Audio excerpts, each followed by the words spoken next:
Esta é mais uma aula de português brasileiro, língua da amizade, do Instituto Singularidades. Eu sou a professora Olivia Yumi, do curso de Letras. Na aula de hoje vamos falar de período composto por coordenação. Período composto por coordenação é o período composto por orações, que têm sentido próprio, isto é, são orações independentes. Primeiro, o que é uma oração aqui? Eu tenho esta parte aqui que está destacada e esta aqui. Uma delas é a primeira oração e aqui é a segunda oração. Onde eu tenho um verbo, eu tenho uma oração, certo? Aqui também eu tenho um verbo, então eu tenho a oração. A segunda parte é o que a gente chama de oração coordenada. E aqui a parte aqui que a gente chama de oração aí principal. Então a gente tem uma relação aqui de independência. Para entender essa independência, tenha em mente que ambas as orações poderiam se transformar numa oração isolada. E você poderia compreendê-las da mesma maneira estando juntas ou separadas. Então eu posso cortar aqui, olha, esse período, isso tudo aqui é um período, desde a letra maiúscula até o ponto final, a gente chama de período em português. Se eu cortasse aqui, ele sai de casa, seria uma oração com sentido completo, porque elas são independentes. E se eu falasse, ele vai à padaria, também. Então, a relação entre a primeira oração aqui e a segunda é de independência, por isso nós chamamos de coordenação. Note que as duas orações, então, são independentes, né? E a segunda oração, que é a coordenada, ela é introduzida pela conjunção e. Então, nós temos a coordenação, porque eles estão simplesmente coordenados e não são subordinados, como nós vamos ver futuramente, subordinados. Então, aqui nós temos coordenação, porque as orações são independentes. Vamos ver 5 tipos de períodos compostos por coordenação. O primeiro tipo é o que nós chamamos de adição, tá? Adição indica soma, acréscimo. Nós temos aqui um exemplo, vamos ver. Ele comprou uma passagem e partiu no primeiro trem. Quando nós usamos essa conjunção e, está acrescentando uma informação, está somando uma informação. Ele comprou uma passagem, é aqui a primeira oração, e partiu no primeiro trem, é a outra oração. Clarice sabe tanto português como ler russo. Aqui também temos duas informações que se somam, né? Ela sabe português e também sabe russo, ler russo. Então, sabe tanto português como ler russo, existe aqui uma relação de adição. Próximo, adversativa. Adversativa significa oposição, ressalva, contraste. Ok? É o que é contrário. Então, nós vamos falar 2 exemplos aqui. Ele comprou uma passagem, mas perdeu o trem, né?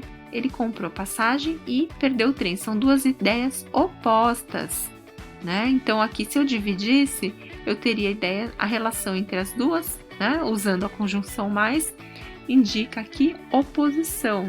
Então, é um tipo de adversativa. B. Clarice sabe português, porém não sabe russo. Então, ela não sabe russo, mas sabe português. São ideias opostas. Ela tem o conhecimento de uma língua, mas não tem de outra. Então, esse aqui foi o tipo adversativo. Próximo, 3. Alternativo.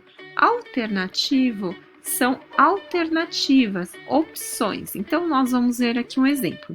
Ele comprou uma passagem ou gastou dinheiro com bebida?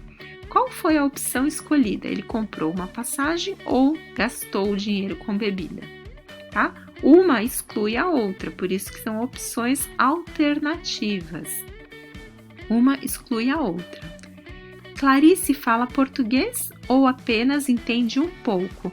Também aqui, ou ela fala português ou ela entende um pouco. As duas opções não podem ser verdadeiras, tá? Por isso, então, aqui a gente tem um tipo de alternativas. Ou é uma ou a outra. Uma exclui a outra. Quarto tipo, conclusivas, exprimem uma ideia de conclusão ou consequência lógica em relação a um fato expresso na oração anterior. Então, ele comprou uma passagem, portanto, vai partir em breve. Aqui, vai partir em breve é a consequência de ele comprou uma passagem, certo? Então, ele vai partir em breve, aqui é a consequência, é a conclusão da ação. Aqui no B, vamos ver outro exemplo. Clarice sabe português, logo pode viajar a Portugal. Então, a consequência de ela saber português é que ela pode viajar a Portugal, certo? Então, aqui em amarelo está a consequência. 5. Explicativas. Esse tipo de coordenação coloca uma explicação, certo? Um motivo na parte amarela. Vamos ver então. Ele comprou uma passagem porque quer ir embora. Então, a conjunção porque indica aqui uma explicação. Clarice sabe português, pois pretende viajar a Portugal. Nesse caso, pois também está introduzindo aqui uma explicação, uma causa. Então, gente, nós vimos 5 tipos de coordenação. Importante para vocês é descobrirem as palavrinhas que fazem as relações entre as orações. Então, no primeiro caso aqui, aditivas, o que chama atenção para a gente é o e, né? E o tanto como, o tanto quanto aqui também. Então, são essas expressões que nós temos que usar no nosso texto. Aqui nas adversativas nós temos o mas, porém, né? Porém também, que indica uma oposição de ideias. Depois aqui no 10º, né? Aqui no terceiro, nós temos alternativas, que é o uso do ou, ok? Então, quando temos ou, quer dizer alternativas. Conclusivas, quando nós temos o portanto, logo, né?